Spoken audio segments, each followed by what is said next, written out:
அனைவருக்கும் வணக்கம். Pandian store serial இன்றைக்கி என்ன கதை நடந்துச்சுன்னு பார்ப்போம். மீனா, செந்தில் அவங்க 2 பேருமே சென்னை கிளம்புறதுக்காக அவங்க ரூமில் வந்து பேக் பண்ணி எல்லாத்தையும் எடுத்துகிட்டு இருக்காங்க. ஆனால் ரூம்குள்ள அரசி வராங்க. என்ன நீ மொபைல் ஃபோன் எல்லாமே எடுத்து வச்சிட்டிங்களா? எடுத்து வச்சிட்டோம் அரசி. சார்ஜரு அப்புறம் பவர் பேங்க் இதெல்லாம் எடுத்து வச்சிட்டிங்களா? எல்லாமே எடுத்து வச்சிட்டோன்னே. ஓகே அண்ணி சூப்பர் அப்படின்னு. அண்ணா நல்லபடி பத்திரமா போயிட்டு வாங்க, என்ஜாய் பண்ணுங்க என்ன அப்படின்னு சொல்லி அரசி சொல்கிறாங்க. சரிம்மா அண்ணே. அண்ணே இந்த ஊருக்கு போகிறதுக்கு காசு அப்படிங்கிறாங்க. ஊர் காசு அப்படின்னு. ஓ அதுவா அப்படின்னு சொல்லிட்டு சட்டப்பையிலேருந்து 100 எடுத்து கொடுக்குறேன். என்ன நான் 100 தானா? 500 கொடுப்பேன்னு நினச்சேன். 500 இந்த 100 உனக்கு பத்தாதா அப்படின்னு சொல்லி செந்தில் கேட்குறாங்க. இதெல்லாம் கேட்டு மீனா சிரிச்சுக்கிட்டே அதுக்கு என்ன நான் தரேன் இந்த அப்படின்னு சொல்லி 500 கொடுக்குறாங்க. ஐயோ அண்ணி அதெல்லாம் ஒன்றும் வேண்டாம் சும்மா இருங்க அப்படிங்கிறாங்க. ஏன் அரசி நான் கொடுத்தா வாங்க மாட்டியான்னு மீனா கேட்கவும், ஐயோ அப்படிலாம் இல்லை அண்ணி அப்படிங்கிறாங்க. சரி எனக்கு ஏதாவது வாங்கிட்டு வரீங்களா அப்படிங்கிறாங்க. என்ன வேணும் சொல்லு அப்படிங்கிறாங்க. சென்னை வரைக்கும் போகிறீங்களே ஏதாவது எனக்கு வாங்கிட்டு வாங்க, என்கிட்ட கேட்க வேண்டாம், நீங்களாவே எனக்கு சர்ப்ரைஸாக ஏதாவது வாங்கிட்டு வாங்க அப்படிங்கிறாங்க.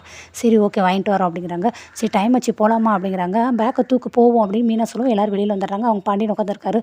அப்பா நாங்கள் கிளம்பிட்டோம்ப்பா அப்படின்னு சொல்லி செந்தில் சொல்லுவோம். என்னடா கிளம்பிட்டீங்களாண்ணா? ஆமாம் அம்மா கிளம்பிட்டோம் அப்படின்னு. அவங்க கோமதி வராங்க. இந்தாடி தண்ணி வாட்டர் பாட்டில் அப்படின்னு சொல்லி கொடுக்குறாங்க. ஐயோ அத்தை இது எதுக்கு நாங்கள் போகிற வழியில் வாங்கிக்கிட மாட்டோமா அப்படிங்கிறாங்க. ஏன்ப்பா எதுக்கு வெளியில் போய் வாங்கிக்கிட்டு ஒரு வாட்டர் பாட்டில் 20 கொண்டு போனால் அந்த 20 நமக்கு மிச்சம் தானே அப்படின்னு சொல்லி பாண்டியன் வழக்கம் போல் அவர் கதையை ஆரம்பிக்கிறாரு. அண்ணே பஸ்ஸு காலையில் எத்தனை மணிக்கு நான் இறங்குவாங்க போய் அப்படின்னு சொல்லி கதிர் கேட்குறாரு. காலையில் 5 மணிக்கெலாம் போயிடணும். ஓ 5 மணிக்கெலாம் போயிடுவீங்களா அப்படின்னு சொல்லி நம்ம கோமதி எப்பயும் போல் மீனா நீ ஜன்னலோரம் உட்காந்துருக்கேன்னு சொல்லி ஜன்னலில் அந்த ஃபுல்லாக பஸ்ஸிலலாம் ஜன்னலை திறந்துட்டுருக்காத, காற்று அடிக்கிற ஸ்பீடுக்கு செயினெல்லாம் வந்து கீழே கலண்டு விழுந்துறப்போ அத்தோட போயிடுற அப்படின்னு. ஐயோ அத்தை அப்படிலாம் ஒன்றும் அந்து போகாது, இன்னொன்று குளிரும், அதனால் நான் ஜன்னலை க்ளோஸ் பண்ணி தான் வச்சுருப்பேன் சரிங்களா, நைட்டு போக போக அப்படிங்கிறாங்க. அப்புறம் நீ ஒன்று பண்ணி நம்ம கொடைக்கானல் வாங்கினா அந்த மஃப்ளர் ஸ்வெட்டர் அதெல்லாம் எடுத்துகிட்டு போ அப்படிங்கிறாங்க. எல்லாருக்கும் இங்கே காமெடியாக இருக்குது, பயங்கரமாக சிரிக்கிறாங்க. ஐயோ அத்தை அந்த அளவுக்குலாம் குளிராது அத்தை அப்படின்னு சொல்லி மீனா அவங்களும் சமாளிக்கிறாங்க. அதுக்கடுத்து எல்லாருமே சரௌண்டிங்கில் அப்படி போ இப்படி போன்ட்டு ஒன்று ஒன்றா சொல்கிறாங்க. செந்திலையும் சொல்கிறாங்க. டே நீ மீனா விட்டுட்டு இங்கிட்டு இறங்கிறாத, நான் எங்கம்மா இறங்க போகிறேன் அப்படின்னு. இல்லைடா பாத்ரூம் போகிறேன் டீ குடிக்க போகிறேன் அப்படின்ட்டு இறங்கிறாதானே, அதெல்லாம் நான் இறங்க மாட்டேன், நான் போனால் மீனாவே கூட்டிகிட்டே போகிறேன், எதுக்கு 2 பேரும் பஸ்ஸை விடுறதுக்கா, இதில் இது வேறு இருக்கா அப்படின்னு சொல்லி செந்தில் சொல்கிறாங்க. அதெல்லாம் வேண்டாம் 2 பேரும் எங்கேயுமே இறங்கக்கூடாது சென்னைக்கு போகிற வரைக்கும். சரிம்மா அத்தை அதெல்லாம் நாங்கள் பார்த்துக்குறோம் அத்தை அப்படின்னு சொல்லி மீனாவும் சமாளிக்கிறாங்க. ஆமாடா செலவுக்கு என்னடா பண்ணுவேன் அப்படின்னு சொல்லி கேட்குறாரு. அது வந்து அப்பா அப்பா அப்படின்னு பாண்டியனை பார்த்து சொல்லவும், இதே அது கூட புரியாமல் இருப்பேன்டா நான், ரூபா கொடுப்பேன்டா நான், அந்தளவுக்காட நான் இல்லாமல் இருக்க போகிறேன் அப்படின்ட்டு அவர் சட்டப்பையிலேருந்து 500 நோட்டெல்லாம் எடுத்து என்றாரு. எல்லாருக்கும் பார்க்க பயங்கர ஷாக் ஆகுது. மீனாக்கு ரொம்ப ஷாக்கிங்காக இருக்குது. என்னடா இது 500 நோட்டை என்றாரு அப்படின்ட்டு. செந்திலும் ஆமாப்பா அப்படிங்கிற. இந்தாடா நான் கொடுக்குற ரூபாவை அந்த பிள்ளை எதுவும் கேட்டுச்சுன்னா வாங்கி கொடுக்க வேணும்ல, தாராளமாக செலவு பண்ண, அதெல்லாம் பற்றி எதுவும் யோசிக்காத பணத்தை பற்றின்ட்டு 500 நோட்டாக நிறைய எண்ணிட்டு இருக்கேன் போல் 2 நோட்டை எடுத்து கொடுக்குறாரு. இதை பார்த்து செந்திலுக்கு பயங்கர ஷாக்கு. என்னடா இது கத்தையாக கொடுப்பாருன்னு பார்த்தா இப்படி அவரும் ஒத்தையாக கொடுக்குறாருன்ட்டு அவர் நம்ம விஜய் பட டைலாக்லாம் சொல்லிகிட்டு இருக்காரு. அதுக்கப்புறம் பார்த்தா 1000 பார்த்து கவலைப்படாத எல்லாத்தையுமே செலவழிச்சுக்கோ அப்படிங்கிறாரு. மீனாக்கு இதை பார்த்துட்டு பயங்கர சிரிப்பு. கதிர் ராஜி எல்லாருமே இதை பார்த்துட்டு ஐயோ என்ன இவ்வளோ கஞ்சத்தனமாக இருக்காங்களே அப்படின்ட்டு கோமதி இதை பார்த்து ஷாக் ஆகுறாங்க. அரசி வேறு இதில் உட்காந்துருக்காங்க. அப்பா என்னப்பா 1000 எப்படிப்பா காணும் அப்படின்னு சொல்லி அரசி வேறு பேசுகிறாங்க. ஏன்ப்பா 1000 காணாதாப்பா அப்படிங்கிறாங்க. அது எப்படிப்பா 2 நாள் போயிட்டு வரதுக்கு அண்ணனுக்கு 1000 காணும் அப்படிங்கிறாங்க. அது தாராளம்ப்பா 1000 எவ்வளோ வேணாலும் வாங்கலாம் அப்படிங்கிறாங்க. எல்லாருக்கும் ஒரே சிரிப்பாக இருக்குது. ராஜி வேறு மாமா அது நம்ம ஊர் மாதிரி கிடையாது, அங்கே எல்லாமே விலைவாசி அதிகம்னே. அட என்னப்பா ராஜி இங்கே 10 விற்கிறது, அங்கே என்ன 5 கூட வச்சு 10 கூட வச்சு 20 விற்பாங்களா, அதுக்கு மேலே என்ன 100 வைக்க போகிறாங்க, அதெல்லாம் சரியாகும்ப்பா 1000 ரொம்ப தாராளம்ப்பா அப்படிங்கிறாங்க.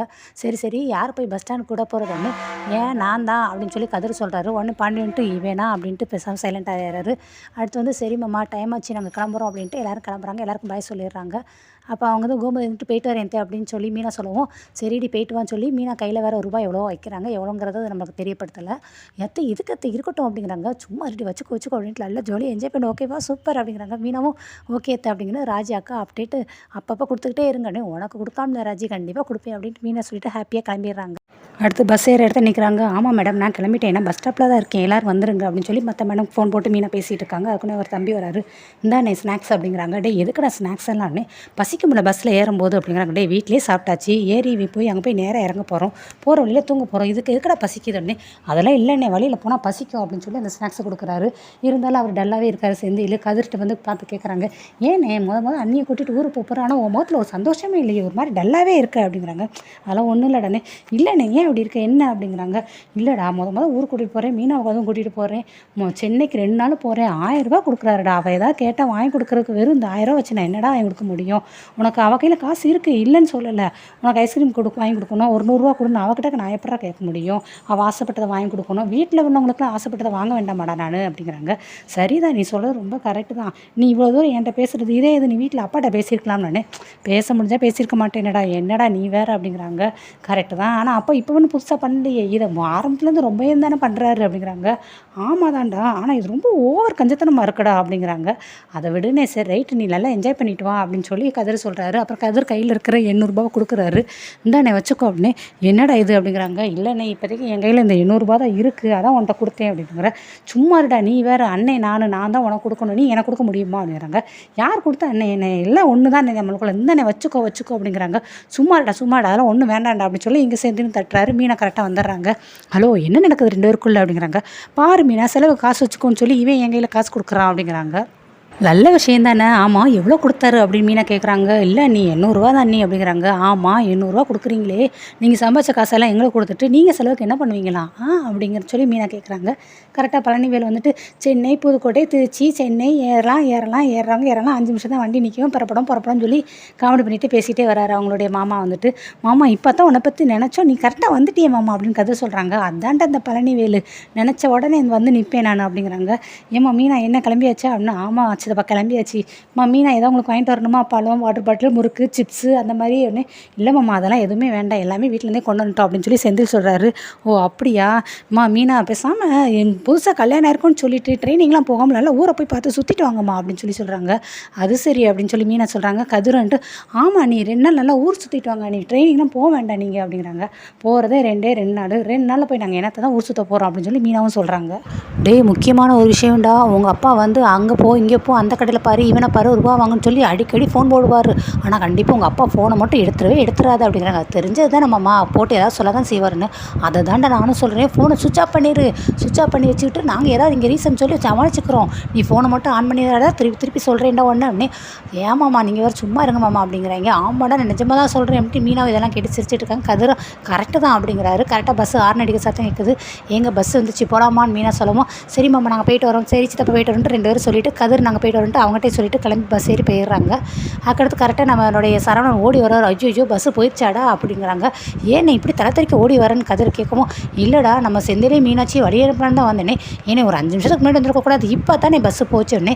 சரி நான் எவ்வளவோ ட்ரை பண்ணேன் டயத்துக்கு வந்துடலான்னு, ஆனால் வர வழியில் கோயில்கிட்ட ரொம்ப டிராஃபிக் ஆகிடுச்சு, அதான் லேட்டு அப்படின்னு. மாப்பிள்ள அதை விடுடா, நீ முத பொண்டாட்டியை கூட்டிகிட்டு வெளியே சினிமாவுக்கு போயிருக்கா, அதை நல்லா லைஃப்பை என்ஜாய் பண்ணியானே, நல்லா இருந்துச்சானே, படம்லாம் நல்லா தான் மாமா இருந்துச்சு, ஆனால் கொஞ்சம் செலவு தான் அதிகம்னு. விடுனே இன்றைக்கே ஒரு நாள் தானே செலவாகுது, இதை பற்றிலாம் யோசிக்காது அப்படின்ட்டு கதிரும் சொல்கிறாங்க. ஆமாடா அப்படிங்கிறாங்க. நெக்ஸ்ட்டு பழனிக்கு ஃபோன் கால் வருது. ஐயோ உங்கள் அப்பா கொஞ்சம் நேரம் சந்தோஷமாக தான் பொறுக்காதே அப்படின்ட்டு. மச்சான் சொல்லுங்கள் மச்சான். அப்படியே மச்சான், சரி மச்சான் நான் வாங்கிட்டு வந்துடுறேன் அப்படின்ட்டு ஃபோனை வச்சிடுறேன் அப்படின்னு சொல்லிட்டு ஃபோனை வச்சிடுறாரு. சரிங்கடா நீங்கள் வீட்டுக்கு போங்கடா, அவர் ஒரு இடத்துல போய் பணம் வாங்கி வச்சுருக்காரு, நான் வாங்கிட்டு வீட்டுக்கு வந்துடுறேன், நீங்கள் போங்க அப்படிங்கிறாங்க. சரி மாமா அப்படின்ட்டு கதிர் வாடா போகலாம் அப்படின்ட்டு சரவணன் கிளம்பி போயிடுறாங்க. வீட்டுக்கு போகிறாங்க. வீட்டில் எப்பயும் போல அரசி வந்து ரூபா எடுத்து எண்ணி கொடுக்குறாங்க. அப்பா அந்த வட்டம் 28,000 சொச்சா அப்படின்னு சொல்லி ஏதோ கொடுக்குறாங்க. அவங்க அம்மாட்ட வாங்கி அதை கொடுத்துட்றாரு. கோமதி போய் பீரோவில் வச்சுறாங்க. மயில் இதெல்லாம் பார்த்துட்டு, ஏமாமா வர்ற லாபத்தை எல்லாத்தையுமே இப்போ எப்பயுமே டெய்லியும் பீரோவில் வைக்கிறீங்களே, இவ்வளோ பணத்தை பீரோலே வச்சுக்கிட்டே இருந்தோம் அப்படின்னா அது சேஃப்டி இல்லையா அப்படின்னு சொல்லி கேட்குறாங்க. அது சேஃப்டி தான்ப்பா, அதனால் ஒன்றும் கிடையாது, பத்திரமா இருக்கும், ஆனால் அது லாபம் கிடையாதுப்பா, அது இன்றைக்கி வந்து வருமானம் அவ்வளோதான், இனிமேல் அந்த ரூபா வச்சு தான் நம்ம பொருள் வாங்கணும், ரொட்டேட் பண்ணணும், திருப்பி கொடுக்கணும், இந்த மாதிரி மாறி வந்துக்கிட்டே இருக்கும் அப்படிங்கிறாங்க. ஓ அப்படியே மாமா அப்படிங்கிறாங்க. அடுத்து சரவணன் 2 பேருமே வராங்க. கதிரும் உள்ளே வராங்க. சரவணன் பார்த்து அவங்க அப்பா கேட்குறாங்க, என்னடா படத்துக்கு படம் எப்படி இருக்குது, நல்லா இருக்கா, என்ன ஏதோ ஒன்றுமே சொல்லவே மாட்டேங்கிறேன் அப்படிங்கிறாங்க. படம் அது வந்து அப்பா என்னடா அப்படிங்கிறாங்க. இல்லைப்பா நான் பாதி படத்துலேயே தூங்கிட்டேன் அப்படிங்கிறாங்க. என்னது தூங்கிட்டியா, அடப்பாவி பாதி படத்துலேயே தூங்குறதுக்காட 1500 கொடுத்து போனா நீ அப்படிங்கிறாங்க. அதானே அப்படின்ட்டு கோமதி சொல்கிறாங்க. ஏன்னே என்னென்ன தூங்கிட்ட, படம் நல்லா இல்லையா அப்படின்னு அரசி கேட்குறாங்க. இல்லை அரசி படம் நல்லா தான் இருந்துச்சு, அங்கே ஏசி போட்டிருந்தாங்களா, நல்லா குழுக்குள்னு ஜில்லு நல்லா இருந்துச்சா, அதையும் தூங்கிட்டேன் நான் அப்படிங்கிறாங்க. கதிர் ராஜி 2 பேரும் பார்க்குறாங்க. அவங்களுக்கும் சிரிப்பாக வருது இதை கேட்டு. ராஜி வேறு இதை கேட்டு சிரிச்சிடுறாங்க. என்னப்பா ராஜி சிரிக்கிற அப்படிங்கிறாங்க. ஐயோ இல்லைம்மாம்மா நான் சிரிக்கல, தொண்டையில் கொஞ்சம் இருமல் இருந்துச்சு அவ்வளோதான், வேறு ஒன்றும் இல்லை அப்படிங்கிறாங்க. டேய் சரி நீ அந்த பாப்கார்னு கூல்ட்ரிங்க்ஸ் அதெல்லாம் வாங்கினீங்க, அதையே சாப்பிட்டே என்னடா பண்ண அப்படின்னு. அது அப்பா பாப்கார்னு அப்படிங்கிற சரவணே. என்னடா வந்து அப்படிங்கிற. அப்பா மயில் எல்லாத்தையும் சாப்பிட்டான், நான் தாப்பா கொஞ்சம் மிச்சம் வச்சுட்டேன் அப்படிங்கிறாங்க. ஏன்டா வாங்கின காசுக்கு அதையே சாப்பிட்டு வந்துருக்கலாம்ல அப்படிங்கிறாரு பாண்டியன் வந்துட்டு. இவங்க சொன்னாங்க, இல்லைப்பா சாப்பிட்டுக்கிட்டே இருந்தேன்னா ஆனால் வயிறு நொம்பிச்சா, அதனால் அதுக்கு மேலே சாப்பிட முடியல, அதனால் கொஞ்சோண்டு மிச்சம் வச்சுட்டேன் அப்படிங்கிறாங்க. இதை கேட்டு ராஜிக்கு வேறு சிரிப்பு பொறுக்க முடியல. கரெக்ட் மாமா, நீங்கள் சொன்னதான் கரெக்டு, அதெல்லாம் காசு போட்டு வாங்கியிருக்கோம், மிச்சம் வைக்காமல் சாப்பிடணும், கரெக்டு தானே அப்படிங்கிறாங்க. அதானப்பா ராஜி அப்படிங்கிறாங்க. சரவணை ராஜி பார்த்துட்டு, ஏன்பா ஏன் ப்ளீஸ் பேசாமல் இரு அப்படிங்கிறாங்க. கதிர் வந்துட்டு, இப்போ வந்து நெக்ஸ்ட் ஷோ வந்து ஸ்டார்ட் ஆகிருக்காது, நீ எந்த சீட் நம்பர் சொல்லு, அந்த சீட் நம்பரில் பாப்கார்ன் இருக்கும், நான் போய் எடுத்துகிட்டு வந்துடுறேன், அதுக்கப்புறம் மிச்சம் வச்சுருந்தாமல் எல்லாத்தையும் சாப்பிட்றலாம் அப்படிங்கிறாங்க. இது பாண்டியனுக்கு வந்து பயங்கரமாக கோவம் ஆயிடுச்சு. ஏன் துறை கிண்டல் பண்ணுறாரோ, சம்பாதிக்க ஆரம்பிச்சிட்டார்ல, அப்போயாவது காசோட அருமை தெரியுதா தெரியலையா அப்படிங்கிறாங்க. சரி எல்லாம் சைலண்டாக இருக்காங்க. ஏன்ப்பா மயில், நீயாவது படத்தெல்லாம் பார்த்தியா, எப்படி இருந்துச்சு, எல்லாத்தையும் மிச்சம் வைக்காமல் சாப்பிட்டேனே. மாமா படம் சூப்பராக இருந்துச்சு, அந்த பக்கம் இந்த பக்கம் எங்கேயுமே பக்கம், நான் நேராக படத்தை மட்டும் பார்த்துட்டு இருந்தேன், எதையுமே மிச்சம் வைக்கல மாமா, வாங்கின பாப்கார்ன் கூல்ட்ரிங்க்ஸ் எல்லாத்தையுமே குடிச்சிட்டேன் அப்படிங்கிறாங்க. நீ நல்ல பிள்ளைப்பா அப்படிங்கிறாங்க. தேங்க்ஸ் மாமா அப்படிங்கிறாங்க. அதுக்கடுத்து மயில், கதை என்னப்பா சொல்லு அப்படிங்கிறாங்க. என்னது கதையா அப்படின்னு மயிலும் கேட்குறாங்க. ஆமாப்பா படத்தோட கதையை சொல்லு அப்படிங்கிறாங்க. ராஜின்ட்டு, என்னது படத்து கதையை சொல்லணுமா அப்படின்னு ராஜி ரொம்ப ஷாக் ஆகுறாங்க. ஆனால் அரசி வந்து மயில் கிட்டக்க, அண்ணி நாங்கள் எப்படி படத்துக்கு போக முடியாது, அட்லீஸ்ட் படம் என்ன கதைன்னா சொல்லுங்கள், நாங்கள் எல்லோரும் கேட்டுக்கிறோம் அப்படிங்கிறாங்க. ஓ அப்படியா சரின்ட்டு, அது வந்து கதை அப்படின்னு சொல்லிட்டு தங்கமயில் வந்து ஆரம்பிக்கிறாங்க. ஒரு ஹீரோ ஒரு ஹீரோயின், அவங்க 2 பேரும் காலேஜ் படித்தாங்க, அவங்களுக்கு ஒரு அண்ணன் இருந்தாங்க அப்படின்ட்டு கடன்னு கதை எல்லாத்தையும் ஒப்பிச்சாங்க. இது எல்லாத்தையுமே கோமதி பாண்டியன் அதுக்கடுத்து அரசி 3 பேரும் மாறி மாறி கேட்டுக்கிட்டே இருக்காங்க. கதையெல்லாம் முடிஞ்சிருது. சூப்பர் அண்ணி அப்படின்னு சொல்லி அரசி கை தட்டுறாங்க. என்னது சூப்பரா, போப்பா போ, இதே கதையை தான் காலங்காலமாக எடுத்துகிட்டு இருக்காங்க, இதை வேறு போய் 1500 கொடுத்து தேட்டரில் வேறு பார்க்கணுமா, சரி பழைய கதையாக தானே இருக்குது, இதுக்கு வேறு 1500 வேஸ்ட்டு அப்படின்னு சொல்லி அவர் பாண்டியன் நினச்சி போயிடாரு. அப்படின்னு சொல்லி தங்கமயிலுக்கு இங்கே ஒரு பெரிய நோஸ் கட்டாக போயிடுது. தங்கமயில் ரொம்ப சோகமாக மண்டையை கவுத்தி போட்டு நிற்கிறாங்க. ஆனால் கோமதி அதை பார்த்துட்டு, அவர் அப்படிதான், அவர் ஏதாவது சொல்கிறத கண்டுக்கிடாது, நீ போய் தூங்குங்க போங்க அப்படின்னு சொல்கிறாங்க. சரவணன் சரி வாங்கன்ட்டு போயிடுறாரு. அடுத்து ராஜி கேட்குறாங்க, ஏன் அந்த மாமா எப்போவுமே இப்படித்தானா அப்படிங்கிறாங்க. உடனே கதிர் வந்துட்டு, நீ வேறு 3ஆம் கிளாஸில் ஸ்கூல்லேருந்து எனக்கு தேசபக்தி பாடல்னு சொல்லி இப்போ ஒரு படத்தை கூட்டிகிட்டு போனாங்க, அவர் என்னை உட்கார வச்சு என் கழுத்தை பிடிச்சி கதை என்னன்னு சொல்லி அப்போயே என்னை கேட்டவர், இப்போ விடுவாரா என்ன அப்படிங்கிறாங்க. அப்படிங்கிறாங்க. அரசி வந்துட்டு, அண்ணி இந்த வீட்டில் நீங்கள் இன்னும் நிறைய விஷயங்கள் பார்க்க வேண்டியது இருக்குது, போக போக நிறைய பார்ப்பீங்க பாருங்கள் அப்படின்னு சொல்லிட்டு அரசியும் போயிடுறாங்க, கதிரும் போயிடுறாங்க. கோமதி வந்து பக்கத்தில் உட்காந்துட்டு, ஏண்டி அவன் உன் கூடலாம் பேசுகிறான் பாரு, என் கூட மட்டும் பேச மாட்டேங்கிறான், என் கூட எப்போ தான் பேசுவானோ அப்படிங்கிறாங்க.